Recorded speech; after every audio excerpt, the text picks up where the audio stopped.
Hello বন্ধুরা, সব বন্ধুদের শুভ সকাল। তো আমার সকাল শুরু হয়েছে দেখুন কি নিয়ে, পান্তা ভাত আর কাঁচা লঙ্কা নিয়ে।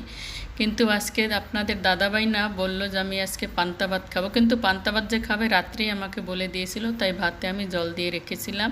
কেউ কি এখানে অনেক গরম পড়েছে বোম্বেতে, আলু ভাজা আর পান্তা ভাত খেয়ে যাবে, আর আমি রুটি আর আলু ভাজা করেছি, দাদাভাই টিফিনে দিয়ে দেবো আর আমিও খেয়ে বেরোয় যাব।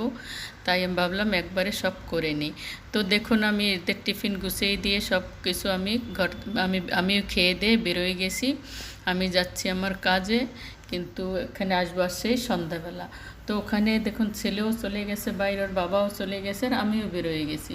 তো দেখুন এখানে আমি অফিসে এসে গেছি। অফিসে এসেছিলাম তো অনেক আগে, যে আমাদের কাজটা যা ছিল সব হয়ে গেছে, কিন্তু ডাইরেক্টর স্যার এসছে, তো উনি আমরা একটু সবাই মিলে ওখানে আমাদের খুব আইডিয়া দিচ্ছে কিভাবে কি আমরা কাজ করব কি না করব। তাই এমনি তো মিটিং এখানে হয় না, হলঘর এমনিতেই আমরা বসেছিলাম বলে স্যারও এসে বসে তো ছোটো মোটো একটা মিটিংয়ের মতন হলো। আর আমাদের যখন মিটিং হয় বড় হলে মিটিং হয়, আর ভিতরে যখন স্যার আসে তখন মিটিং হয়।